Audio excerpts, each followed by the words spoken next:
Peter, why was it struck down again? Where does it leave Musk's pay? It's hardly paltry, is it? No. So the judge who struck this pay deal down in January, Tesla then went back to its shareholders at its annual meeting in June and put it back to shareholders who voted in favour again, 72%, so quite overwhelmingly in favour that Trump should get this. Musk should get this pay package.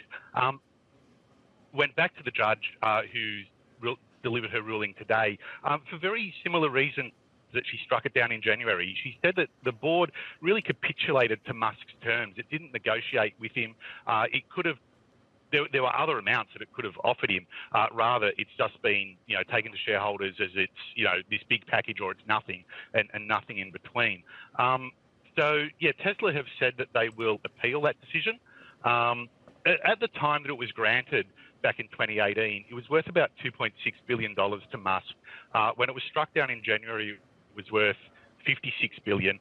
Given the rally that we've seen in Tesla shares since the election in November, it's now worth about $110 billion to him. So it's a fairly significant chunk of money in anyone's terms, even in Musk's terms. He's still far and away the world's richest person.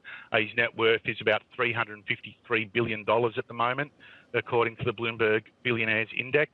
But again, it comes down to whether they can get this pay package through to him. They are going to appeal. If they lose that, then Tesla is going to have to put together a new package. Yeah, it's not too stingy, is it? 353 billion in terms of net worth. And part of the makeup of that, obviously, is what's happening with SpaceX, and the value of that company just keeps being on a tear. What's the latest in terms of what's happening with SpaceX? Yeah, it's a little bit of, what Musk loses on one hand, he picks up on the other.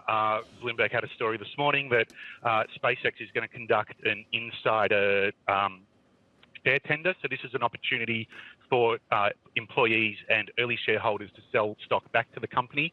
And that's going to be conducted at a valuation of about $350 billion US. Now, only last month we reported a valuation on SpaceX at around $255 billion, and at the beginning of this year, it was valued at around $210 billion in a separate insider tender. And now, Musk owns 42% of SpaceX, so you can do the math there. His valuation or his value of his SpaceX stake has risen about $40 billion just in the last month. That makes SpaceX the most valuable private startup in US history. And just to put that in perspective, it is worth more than Airbus and Boeing combined.